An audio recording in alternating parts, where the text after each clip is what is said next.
Welcome to LOA Today. Walt Thiessen and Steve Rowell here. Today is Tuesday, February the 26th, 2019. It's 8 a.m. in New York, 5 a.m. in Los Angeles, 1 p.m. in London. Sydney, Australia is at 12 midnight. Wherever you are in the world, thank you once again for joining us for another episode of LOA Today, your daily dose of happy. And we kind of caught Steve between gigs. He's on the road right now, talking to us from his car as he's driving back home. So, Steve, thanks for hooking in. We appreciate it, and good talking to you. No glad that you're able to make it today. I hope at least you're off doing something fun or enjoyable today. I mean, that would kind of make it worthwhile to be out there on the highway. Not that there's nothing worthwhile about driving, but you know, when you make an extended trip, you want to do it for a fun reason, right? Yes, it's been it was fun until the traffic. Yes, well, that's true. But the traffic's clear now, which is good. So yeah, I've actually been off purchasing a new car. You tested a new car? Is that what you said?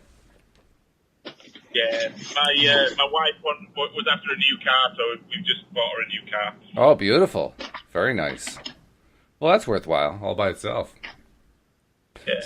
So we don't really have a firm topic in mind for today. It is a Q&A, so we'll be watching for questions from the live audience.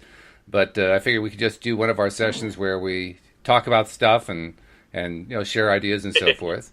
We do have one person who has connected in to the podcast. Anne-Marie's joined us. And Anne-Marie, were you wanting to talk to us a little bit?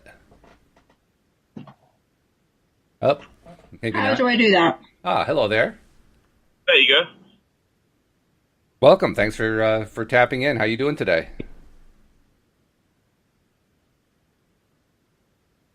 Oh, okay. I guess we're just going to stay quiet. That's fine.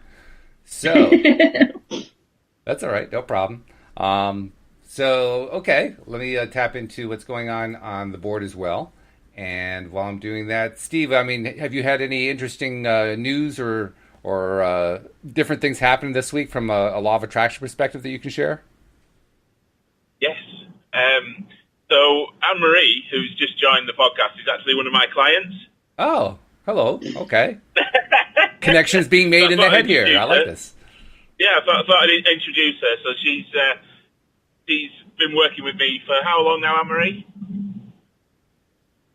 Oh, can you hear me?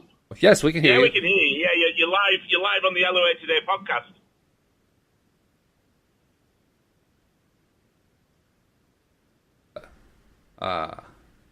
I think her mic is Are you muted. still there?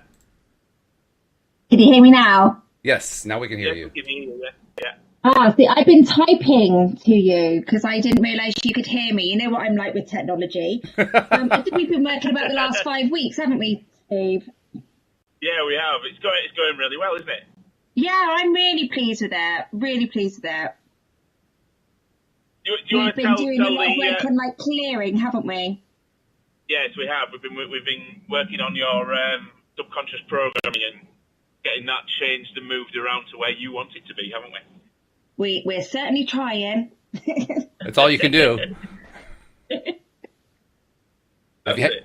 Did you mean to connect to the podcast? Well, I was just meant to watch it actually because I knew. No, we were going to have our session, so I only meant to watch it, not actually connect. That's all right. Well, you can just tune in and watch. We'll unmute the mic. Do you know how to mute and mute your mic there? Just you can mute yourself up so that we don't hear. And then if you want to jump in with a question or a comment, you can do that. At your leisure. Yeah, I mean, I did just type in saying that I'd been working recently with the clearing methods and the grounding and being more present. So whether you wanted to touch them more on that. Yeah, because I found that really useful. Yeah. So I've been working with Anne-Marie. We worked on her ideal life script to begin with, so that's putting together her looking. Well, anybody can do this. Looking at what you want out of your life, for it to be sort of a 10 out of 10 all of the time. Right. So that can be in any area of your life, whether that's your love life, whether that's finances, whether it's fitness, health, whatever it may be that's important to you. And then we'll then break each of those areas down into manageable, bite-sized chunks that then we can look at the stories and programs and things that are running around in the subconscious mind that are then keeping you away from that 10 out of 10 that you're actually wanting to have, if that makes sense. Mm-hmm. Absolutely. Yeah. In fact, though, Shelley has thrown in an easy question for us along the lines of what we're talking about here. She says, do you think it's important to stay with the routines once you've made them a habit?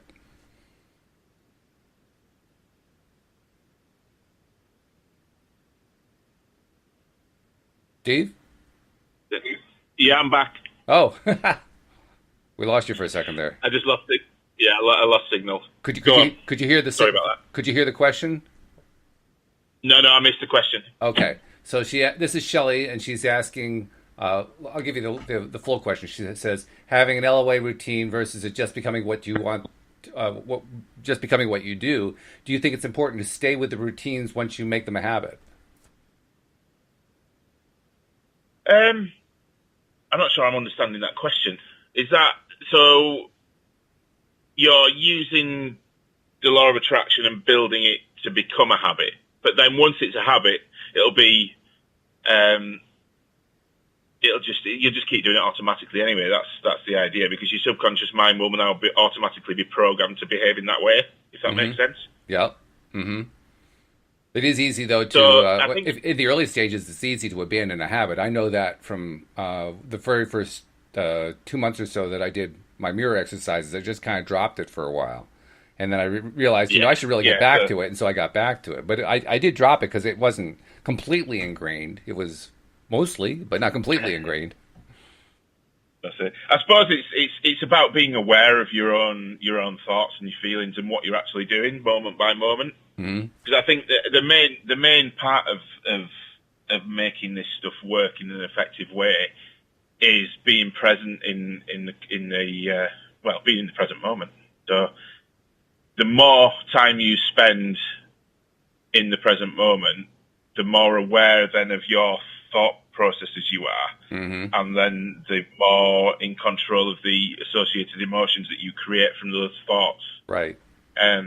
You become. So if you stop practicing the things, then yes, you will go back to old behaviour patterns, and you will go back to old ways of thinking, because you're not going to catch those thoughts when they come up. You're not going to be able to change them and morph them into something that's going to be useful rather than destructive.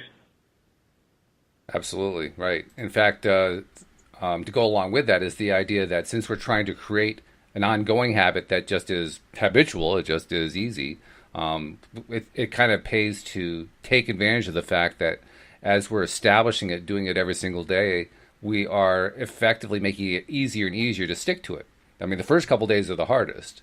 And then after doing it a week, it's a little bit easier. And then do it for a month, and it's still easier. Do it for 2 months, it's still easier than that. It just gets easier and easier to stick with the habit. So that's another reason to stay with it. So you don't lose the pattern. I mean, you want that pattern to keep building like that. That momentum, I guess, is what I should say. Exactly. And as you move through changing your life to where you want it to be in each section of those 5 pillars, as it were, then your ideal life script or vision, if you like, some people call it, would morph and change anyway. So, for example, if your ideal life situation is financially to be financially free, mortgage free, and live in a certain value house, once you actually get there, you're probably going to want to set new goals, and then move your subconscious to the next level. So you're always changing, you're always moving. So you've always got to have those habits and those rituals in place moving forward for the new you, and the new things that you're wanting to build. Yeah. Well, we grow or we die, so it's almost essential, really. Exactly. It is, yeah, because you can get stagnated. Usually, what people do is, from experience with clients, is that I've had clients that have worked through these things, got to a certain stage, and then stopped, and then they'll stagnate for a while, but then they'll end up going backwards. because they're not actively using their subconscious mind and growing it and keeping it going in a forward direction and nourishing it. Because if you're not nourishing yourself and your subconscious and your inner soul, as it were, then what else is there? Not that there actually isn't anything else, especially as we more and more understand that this entire world around us is an illusion that we helped create. You know, the only thing that's left is inside. There's nothing else at that point. Exactly. So this is it. This is why it's so fun and why it can be. A lot of people get hung up on the fact that, oh no, I'm having bad thoughts. What am I going to do? What am I going to do? I'm going to create bad things. When you first start learning about this stuff, I think that's one of the main things that scares people, because all of a sudden they have this awakening moment that, hang on a minute, I've created all these things around me, or whether that be good or whether that be bad. I've created all this, and I've just had a thought about something negative. Oh no, that means that's going to turn up for me now, and there's all this panic around it. Mm-hmm. But actually, if again, that's then not living in the present moment, right? Because you're panicking about what might happen because of the thoughts that you might have, or are having, or will have. which is a fantastic thing to do, because once you pull yourself then back to the present moment, there is only you that then can make decisions, and guess what? You're in full control of creating anything that you want. Right. And that's when that panic disappears, and this is what a lot of people get hung up on. They get hung up on sitting in the panic of worrying about what might happen or what will happen if I have this thought or that thought, rather than just taking a step back, grounding themselves and saying, right, okay, so this is where I am now. This is what I've got. This is what's happened. So where do I want to go next? And what decisions do I need to make to get there? And it's as simple as that. It's that simple. It is that simple. I've been noting lately on Facebook how in the various law of attraction groups, people are demonstrating how they're starting to get these concepts. You know, to varying degrees. Each person's knowledge level is different and so forth. One person posted today a very common question along the lines of, what have you manifested in your life? And my response was everything, everything in my life I manifest. Exactly. Just to kind of remind them, we look around you, everything that you see, everything that's in your life right now, you manifested it, which is it's an overwhelming concept the first time you hear it, but as you think about it over time, it starts to get easier. But it's a lot. It's a lot to take in. It is a lot to take in. I mean, when we've all been through that process, I think, though. It's not. Oh yeah. I mean, I'm at a stage now where I understand it all, which is great. But I had to go through that process of the fear, the panic, the pain, the wonder, the magic of it all, but also the fear of, hang on a minute, what am I going to create for myself? Because I do have negative thoughts. So I think we all have to go through that process, and it is a process that we need to go through individually, on an individual basis for ourselves. We can all share information, but the only person really that can decide to move along that path for them is the person that's going through it at that point in time. I also was noticing today a question from somebody. They wanted to hear about what people have been doing to try to change the world. And my response was, a better question might be, what have you done lately to change your own world? Because, in fact, we all live in 7 billion separate worlds that do overlap and do touch each other, but there's 7 billion different worlds. I mean, I can't change your world any more than you can change mine.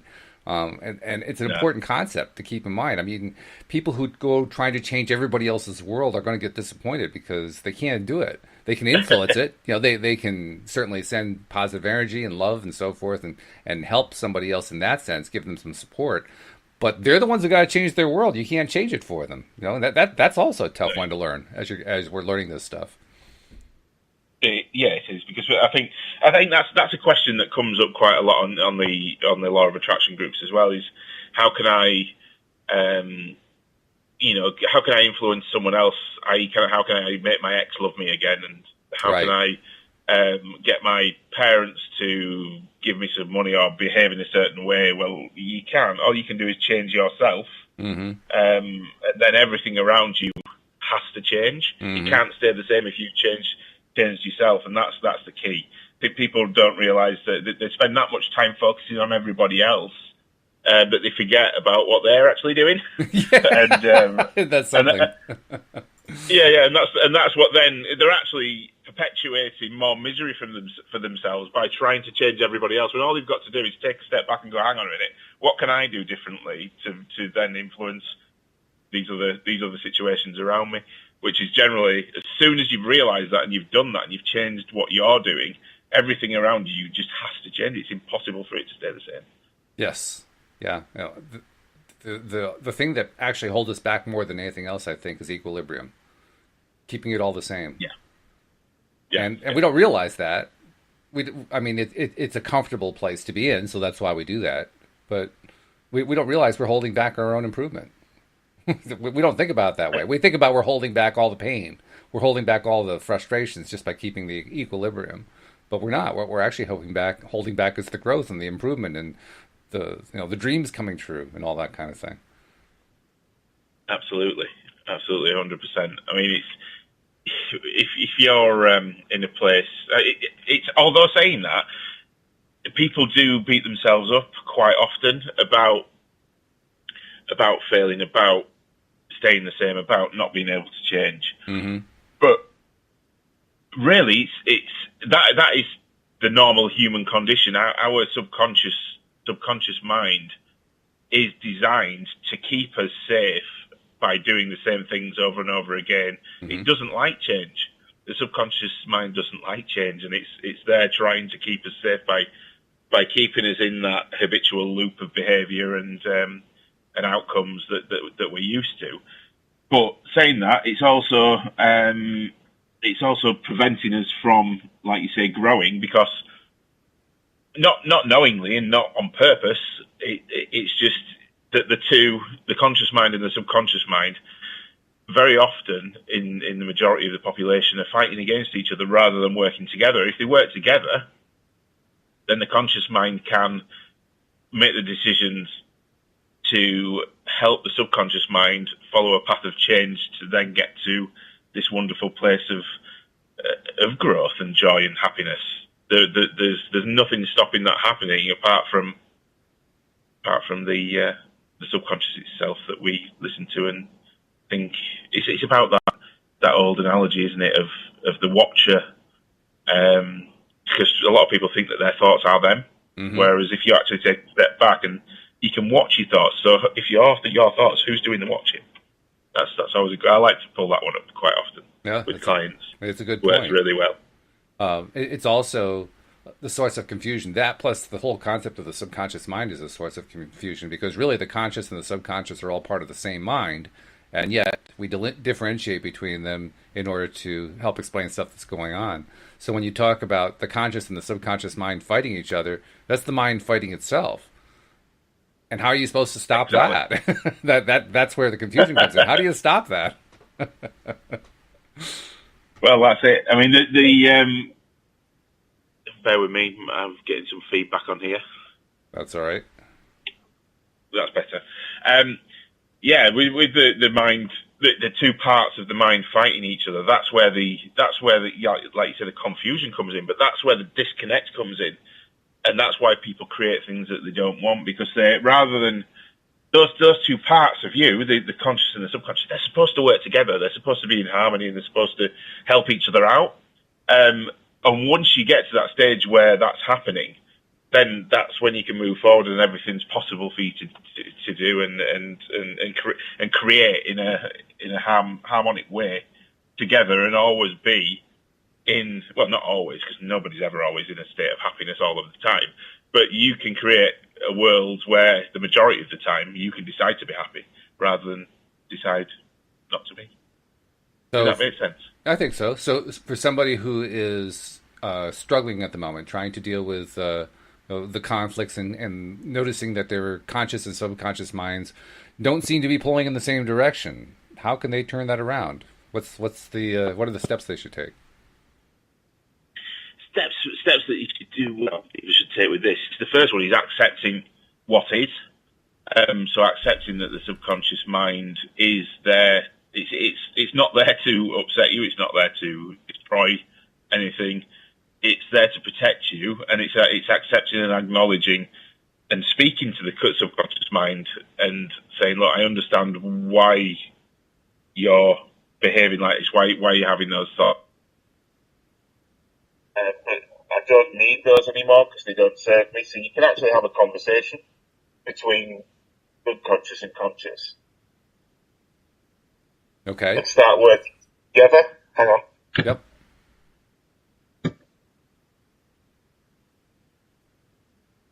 Technical difficulties. We'll get them ironed out quickly. I've just lost you with it. That's happened here. Oh, Bear with me. we're here. Can you hear me? Yep, we're here. We hear you.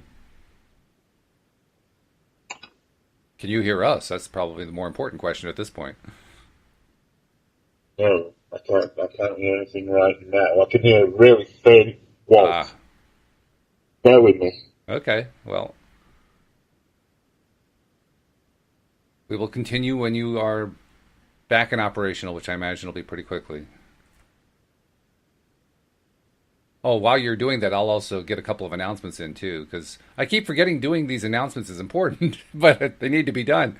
So if you're not yet a subscriber to the podcast, this is a good time to do it. Take a moment and become a subscriber. The links for doing this are found in most of the places where we post this, but if you can't find the links, just go to the homepage of our website, loatoday.net, and you'll see icons there. You'll find the appropriate icon for your device. Just click on it. It will walk you through step by step setting up the podcast subscription. And once you're done, it takes just a minute or so. Once you're done, all of the episodes, as we create them and as we publish them, come streaming right to your smartphone, ready to play whenever you want to play them. So it's a great way to get a daily dose of happy whenever you need one. It doesn't matter what time, day or night. And then once you're a subscriber and listening, each time that you're listening to one of our episodes, just, please share the fact that you're doing that you're liking it and enjoying it on social media in your favorite social media places so that other people find out about it. Because that's how people find out. They find out because their friends said, hey, check this thing out. So, be a friend. Help people check things out. And those are the two main messages for the day. So you got your problem ironed out there, Steve? I think so. Can you hear me? Oh boy, really strong too. I think I got to turn that down a little bit, but that's all right. Good, yeah. So you made. I guess you made it back to the office. Is that where you are? No. I'm still in the car. You're still in the car. Oh, okay. So you just ironed out the difficulties. Okay. Well, along the lines of what we were talking about, Jason posted a comment, and I thought it'd be a good one for you to reply to. He says, "I'm still trying to find the manifesting work." He says, the manifesting method that works for me. Okay. Any suggestions for him? Well, really, there are only this. Right. Okay. So, what was his name again? Matthew. Jason. Yes, I don't know where I got Matthew from. Apologies, Jason. Jason. Yeah. The thing is, you have been and still are a master at manifesting. So everything you've created in your life so far, good, bad, indifferent, you have actually manifested. So you're doing this on a daily basis, moment by moment, second by second, hour by hour. So it's about understanding and realizing that that's true. That's a fact. Accepting that, but then it's about finding a method to help yourself get into the present moment. So it's the present moment where you can make the changes and make the choices and the decisions that are then going to create the outcomes later on in your reality that you desire, want, or want to create for yourself. And once you've found a method to do that, then that's it. You've cracked it. So it's about being in the present moment. Because I'm assuming from what you've written there that the majority of the time you are running on subconscious programs and making decisions based on habit, based on past experiences, and the way that things are panning out in your day, rather than taking a step back and making a conscious choice to go in a certain direction, which is going to lead you to a goal that you actually desire. Yeah. So I think it's about again, it's about this present moment thing. You've got to pull yourself back to the present moment so that you can make active choices, not involving, or at least involving the subconscious mind in a positive way by teaching it and training it to go in the right direction. I'm glad you mentioned the fact that he's a master manifester, as we all are, because it's an important point, especially in the early stages of learning this stuff. It's important to recognize we've been doing this all of our lives. We haven't necessarily been doing it deliberately, with conscious focus and so forth. But literally everything that's in our lives we manifested, and we did it the same way every single time. I mean, so what's the method? Yeah. There are lots of ways to get yourself in that place. You just discussed a good one about, bringing yourself into the present moment and staying in the present moment. But ultimately, we do it by what we think about and how we feel about it. That's the combination. Yeah. And so literally every time that you're thinking and feeling about something, you're in the process of creating something. That's it. That's exactly. It right there, So what method should you use? I'd use any method that you can, anything that really makes sense to you, to marshal your own thoughts and feelings. What is it that you're wanting to deliberately manifest? Focus on that. Think about it. Get excited about it. Feel it. What would it be like? I mean, Steve, you spoke a moment ago about the difference between being in the moment and then being the watcher of yourself in the moment, and you can be in either perspective. Yes. And that perspective can be really useful for understanding things. But when you're doing the actual manifesting, you really want to be in the place of the person doing it rather than the watcher. You want to be part of that scene, so to speak. Neville Goddard Absolutely. talks about this really nicely. He talks about how it's the difference between seeing a picture of yourself or a video of yourself climbing a ladder versus seeing yourself approach the ladder, put your hands on the ladder, and start climbing the ladder. It's the ladder scene that you want. It's the scene where you're actually a part of the activity climbing the ladder. When you mentally put yourself in that space, that's when you're doing your creating. When you put yourself in the space of watching yourself, there's some creating going on, but it's from afar, and so you're going to get results from afar. But usually we don't want results from afar. Yeah. Sorry. What you tend to get when you do, if you use the creating from the watcher's perspective, which I used to do, that's what I started doing in the first place. I just manifested things around me. So, for example, if I wanted, I don't know, we'll use an analogy of a car. If I was thinking of a new car that I wanted to manifest, I'd be imagining watching myself drive it down the road past myself, and then I'd see loads of those cars driving past me, but I wouldn't have one myself. Right. So that's how that works, because you're imagining the car driving past rather than you sat in there holding the steering wheel, smelling the smells, feeling the acceleration, you putting your foot down, you turning the key, all these different things. It's got to be real for you rather than watching a movie, as it were. Mm-hmm. Yes. Yeah, you want to be part of the movie. You want to be in it, yeah. So that you want to be looking out of your own eyes, experiencing it, rather than watching somebody else experience it, or even watching yourself experience it. Because it's not actually inside you. You're not getting the feelings of experiencing it yourself.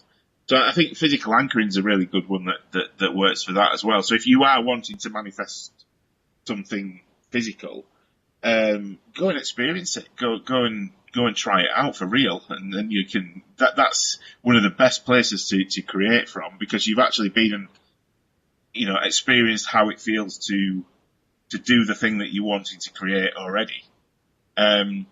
If you're wanting to create long term in your life, go and experience it first. From on real terms, then it's a lot easier then to create that moving forward, because you've got the real thoughts, the real smells, the real feelings of doing that. So you can sit with those in the present moment a lot easier than you can if you haven't done that. Jason made a really good observation. Shelley's also been chatting with him in the comments section. He said, I learn best by doing as opposed to being told how to do it. That's the same distinction we were just talking about. It's the distinction between being involved in it versus watching it from outside. And when someone's explaining it to you, telling you how to do it, you're on the outside kind of watching. But like you said, not only do you learn better, you attract better. You do your best manifesting when you're doing. So get into that doing mode. And doing is not necessarily physical action. Certainly it can be a part of that. It's more of the mental action. right? It's more the mental thought action that then turns into the feelings that then, because the energy comes from the feelings, in my opinion. Right.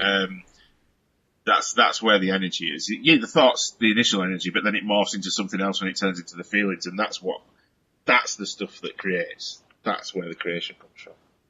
I remember early on hearing about vibration and wondering what vibration was, and then someone explained to me, "Oh, it's how you feel." Like, oh, okay, now I start to get that, but I still didn't quite get the whole vibration thing until I finally realized one day it kind of works like this. I think about something. As I'm starting to think about it, it's starting to vibrate a little bit. And the more that I think about it, the more the vibration increases. The momentum of that vibration just continues to build, and so it gets to be a stronger and stronger vibration, kind of like a feedback loop that just gets louder and louder and louder.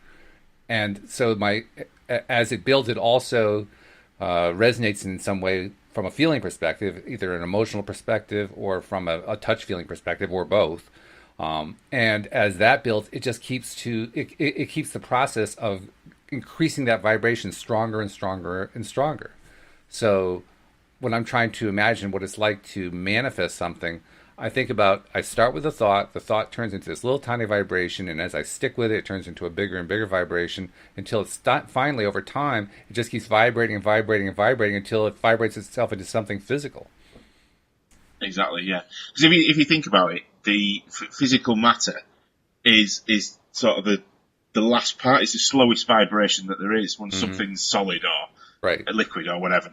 It's the slowest vibrational energy that it can be when it's in waveform, or it's higher than waveform, which we probably don't understand as well, in the thought and then in the feeling, because the feeling's sort of coming down into physical, because you can actually, it makes changes to your body, doesn't it? You can feel the changes in your body from the feeling, which then is changing into chemicals and then going out into the universe. And so the matter is, in effect, you're creating matter with your thought energy, and then it's gradually dropping down into the next layer of matter and then turning into physical matter at the last point, if that makes sense. Yep. That's my understanding of it. So yeah, it's amazing. Vibrational energy is the key to getting all this creating all this stuff. It's awesome, isn't it? It's awesome, and it's still mind blowing to me. I mean, after all this time of learning about the quantum physics side of it and all of that, it's still mind blowing. My thoughts turn into vibrations, which ultimately, if they continue vibrating louder and bigger and stronger, actually manifest in something physical. Really? Wow. Yeah. It still sounds crazy to a lot of people. It still sounds crazy to me, and I believe it. yeah, it does. Yeah, you're absolutely right. But the science is there behind it. It's not fiction. It's fact. Yeah. It's scientific fact. It's been proven in experiments that this is what happens. That thought energy can change the outcome of a scientific experiment. Yeah. When people were observing a scientific experiment, what they expected to happen happened. When they weren't observing it, nothing happened. I mean, how more conclusive can you get than that? Oh yeah. When I first heard about the, I can't remember exactly what the name of it was, what the name of the experiment was. Off the top of my head. But it was the experiment where they noted during the experiment they noted that when there's an observer, the observer influences the electron to go one way, but if there's no observer, the electron goes another way. And that at any given time, the observer can be looking at it, and it can go in one of both ways, or it can go in both ways at the same time. And that should be impossible. According to traditional thinking patterns, that shouldn't happen. You can't be in two places at once. That's what the old thinking is, right? And yet, here they were able to actually get the electron to go into two places at one time. Really? Holy cow. How did that happen? But more importantly, what does that imply? What it implies is there's a creation going on there. And that creation happens through the observation. It's just the observation, which, if you're observing... So, in effect, this is a good one. So, if a tree was to get struck by lightning, for instance, and then fall in a forest, if there was someone there to observe that... or hear then they'd see it drop. They'd hear the sound of it hitting the floor. If there was no one there, would it make a sound? Yeah, that's the old philosophical question. And I remember that This one isn't it. from when I was studying philosophy in school, long before I ever heard about quantum physics or law of attraction or anything like that. And I remember there were big discussions about it and all that kind of thing. But I finally came to realize there's no sound without the human being to observe the sound. It can't be. No, because there's nothing to observe it. If nothing's there to observe it, it doesn't exist, does it? For all intents and purposes, no, it really doesn't. Which is just crazy. We've gone deep today, haven't we? We've gone deep.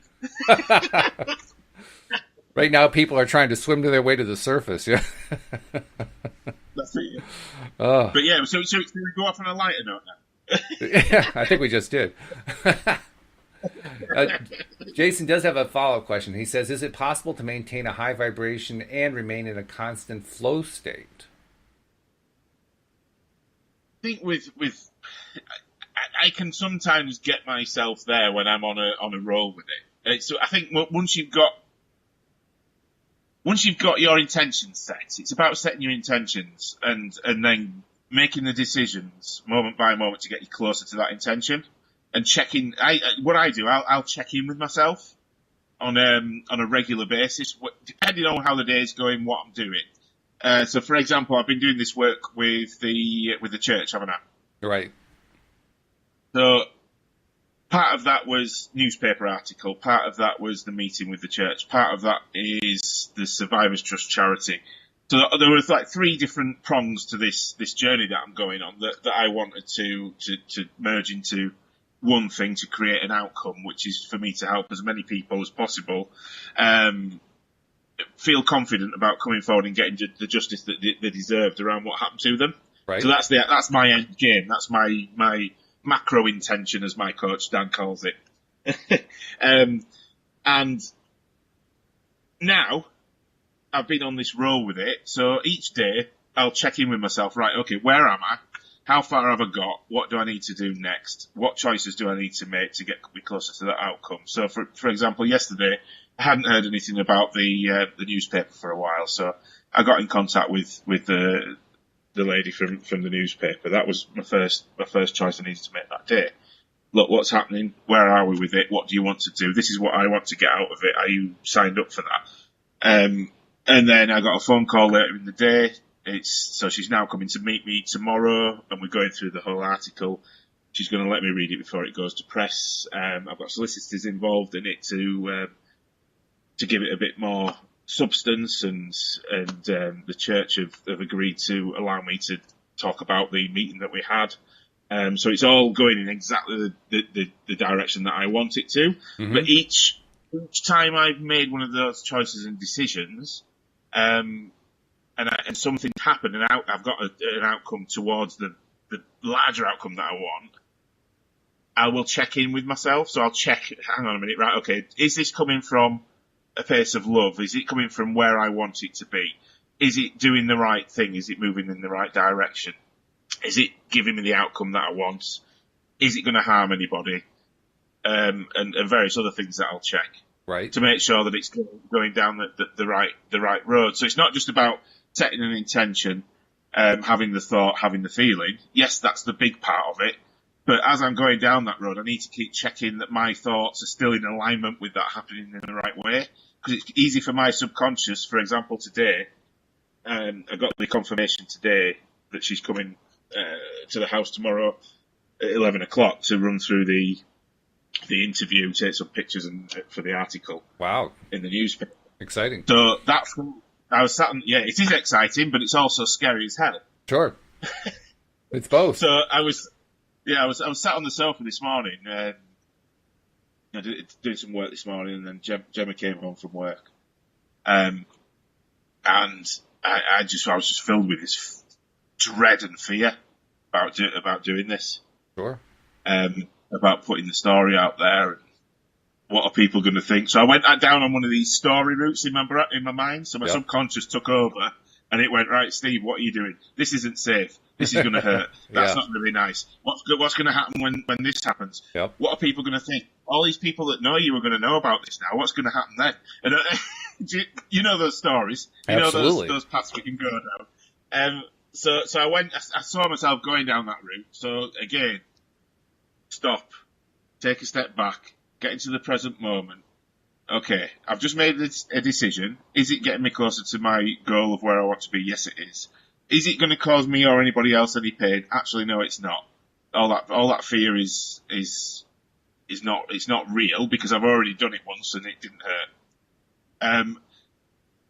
Number 3, am I going to be closer to my goal once this happens? Yes, I am. Okay, right, subconscious, I understand what you're doing. Thank you for looking after me, but I don't need that anymore, because I've already made this choice and it's the right one and it's not going to hurt, so you can be quiet now. Mm-hmm. Yeah. And it's about this checking in.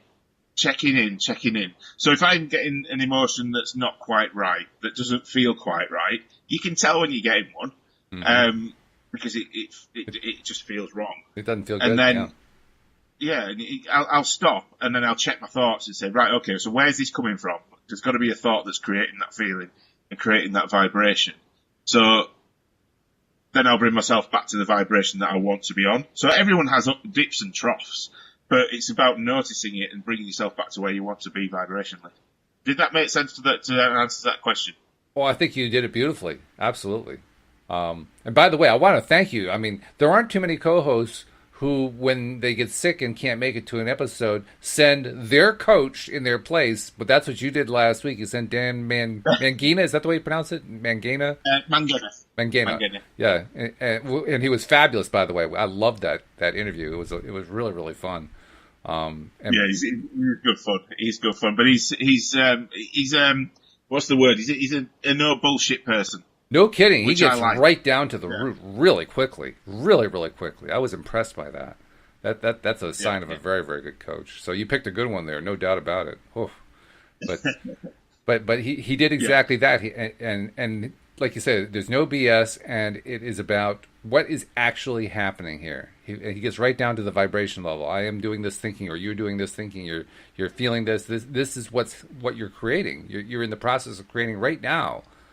Boy, that's the best way to understand stuff, because when you understand it in terms of right now, you've got the best understanding of all. Yeah, cuts you off, because that's at the end of the day. Right now is the only place that you can create. Absolutely. You can't create create from thinking. Well, you can create from thinking about the past. Oh, yeah. But all you're going to do is create more of things, more of the things that you created in the past by thinking about them. And equally, you can't create in the future, because either if you're looking at the future and worrying about what's going to happen, then guess what? You're going to create things to worry about. Mm-hmm. So the only place to be is right now. Get yourself back there. Get yourself down to where you want to be, and get the thoughts going in the direction that you want them to go. So people have got to need to realise that they're in control of the thoughts. The thoughts don't control them. And once you've got past that, and you've practiced doing that, then you've cracked it. 100% cracked it. Isn't it an odd thing, though, that we're always actually in the now, but we don't think we are? Yeah, exactly. Yeah, it's awesome. I mean, how can that even be? It seems strange that that's even possible, and yet we do. We do it all the time. Like you said, we'll live in the past, or we'll live in the future. You know, and we're not actually living in either the past or the future. We're just going there mentally. But yeah, we're really doing it all now. Oh, how can we do that? That's it. How do we do that? Our minds and subconscious and conscious beings that are in us are really intelligent, aren't they? Really clever. Amazing. Really clever. Yeah. Well, I'm still becoming more and more appreciative of just how powerful my mind is, and I feel like I've only just scratched the surface. For all the gain and understanding I've achieved over the last, let's see, what's it been now? 12 years that I've been studying this stuff. I've gained an enormous amount of appreciation and understanding of how my mind really is powerful. And yet I can tell I've only just barely touched it so far. There's so much depth there. There's so much power there that I've barely even tapped into. It's amazing. It is. It's awesome. But once this is it. Once you get on this road and you start to realise that you can change yourself to such an extent that anything is possible, it becomes very addictive, and you start to run with this stuff on another level. Another level. Yeah. And that's just so exciting. If life just becomes so much fun because you deliberately recreating moment by moment, day by day, year by year, and you can see where you're going. You can see what you want to create, and you already know that it's going to happen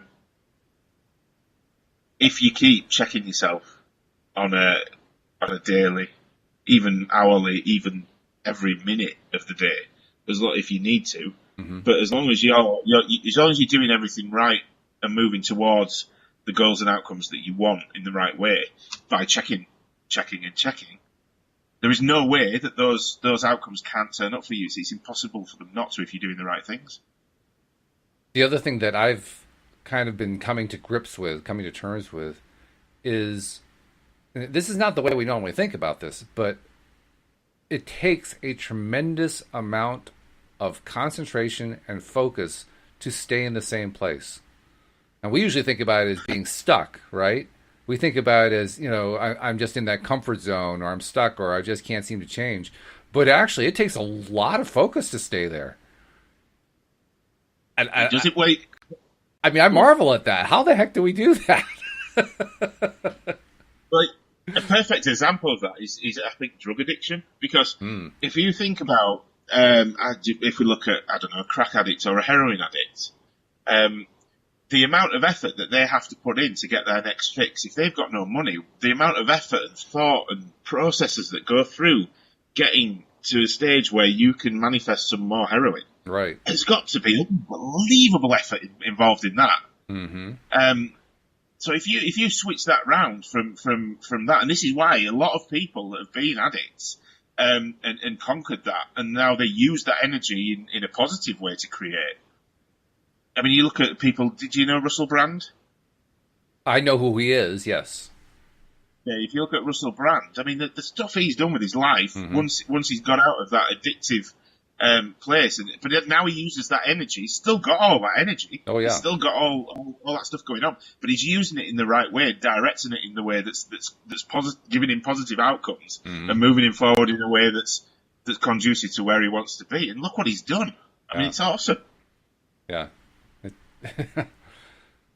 I that's why I keep saying I continue to be amazed at how powerful our minds are. I mean, the one mind that I know best is my own, but we all have the same experience going on. We all have that mind connection going on. Some people think of it in terms of connecting into their higher power. I think of it just as connecting into me. I think it's a more useful way to think about it. And when I'm connecting into me in that way, when I'm connecting into that bigger part of me, if you will, that immense mind power place of me, every time I plug in, well, I'm always plugged in. Actually, I can't ever disconnect. What I'm really doing is being aware of it. I'm being mindful of it. I'm paying attention to that connection. And paying attention to that, it's one of those things that is very deceptive. Because at first, it's kind of like when you meditate the first time, right? You sit down and you lie down or whatever you like to do, and then you just start focusing on breathing and so forth, and you're focusing inside, and it feels like you're focusing on nothing. There's nothing there, it seems. But over time, you become aware indirectly, or at least that's what I found. I became indirectly aware that there's actually a lot going on there. And not so much through meditation, but through other practices, I found that. And as I become more and more aware of it, the more aware I become, the more aware I become. It's like a never-ending increase in awareness, which is really strange. Absolutely. Yeah. Because you, when you first start connecting to yourself, and through meditation and other tools that you mentioned, that's when you become aware that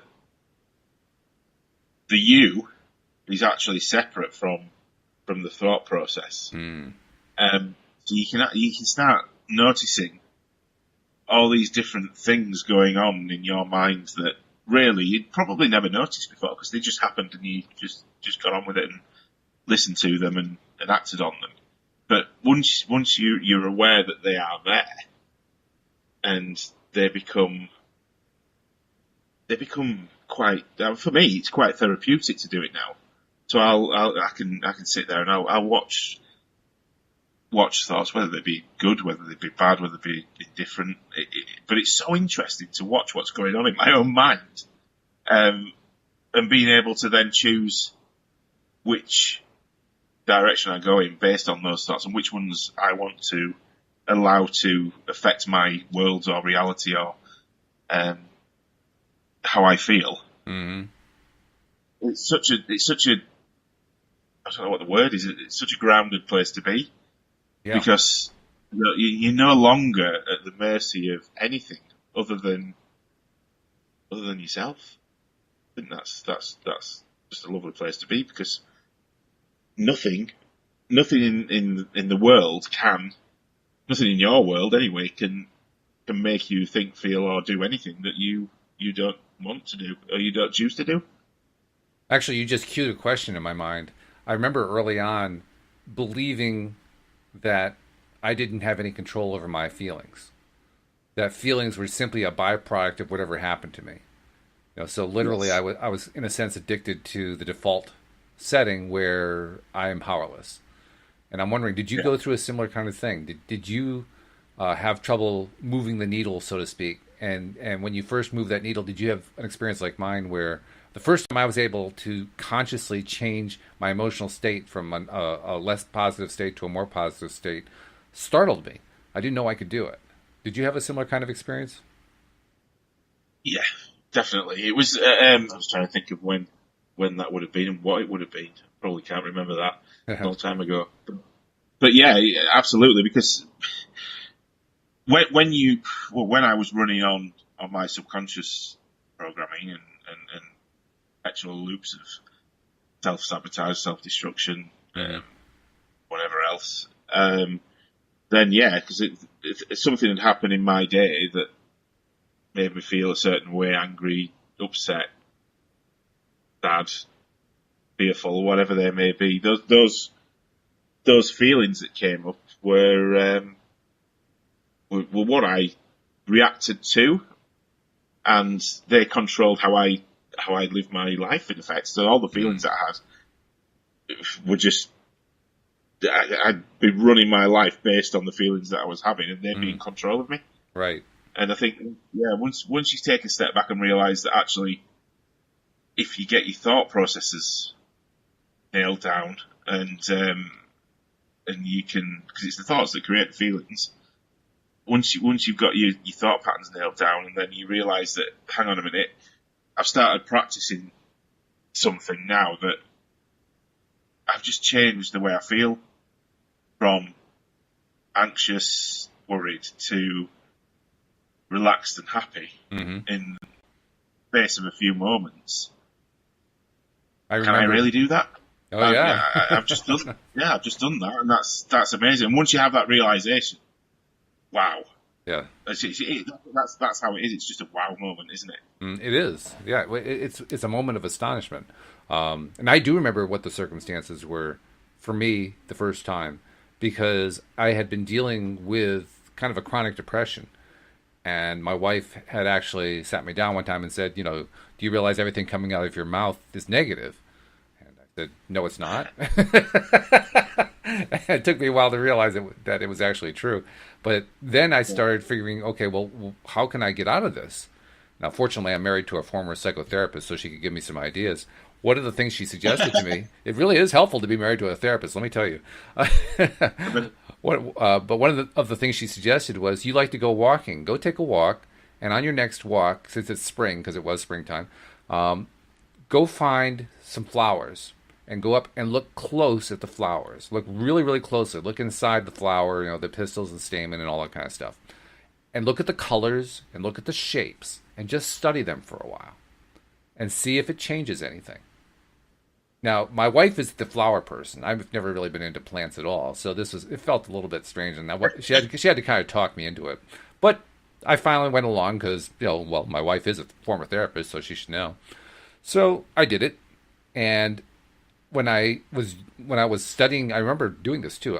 When I was studying that flower, or that actually it was a little collection of flowers on a bush. I looked at them up close. And I said, "Okay, yep, I'm looking at them up close. There they are. Great." There was no emotional context here. It was just, okay, I'm bored doing this really boring thing. And then I went back home and told her what I had seen, and she said, "What colors were they?" And I couldn't remember what the colors were. So she said, "Go do it again." So I went and did it again. This time I made a point to remember what the colors were. And as I went through this process, what I literally was doing was training myself to focus my attention and actually be focused on it and be part of it and be present. What I didn't realize that's what she was having me do, but that's what I was doing. And after doing that a few times, I finally began to realize that before going in to do this little activity, I felt at level A, and after doing it, I felt at level B, and level B was higher up than level A was. And that's when I realized I had just moved my needle. And I was kind of stunned. I was kind of surprised, and like, well, what do I do next? I didn't know what to do next. This is the thing, though. Once you start this stuff, there is no going back. Yeah, that's true. Which is good. It's a good thing, but also I can't remember who I was speaking to the other day. I think it was Dan, actually. We were discussing this, and both of us have had clients in the past that have got this realization, started practicing the clearing tools to keep them in the now, in the present moment. Right. Being aware, being more focused, being conscious of the thoughts that they're having, and then actively changing those to positive ones and going in the direction that they desire and want. And all of a sudden they get this massive awakening, but also massive fear that, hang on, I was comfortable, because it's difficult. Change is difficult for the subconscious because it's that used to sitting in those well, for example, anxiety gives you a rush of chemicals. So from my perspective, when I was a lot of my childhood, I was being abused and I was going through those horrible things. Right. My body and my mind got used to being in a state of fear and anxiety the majority of its time. Right.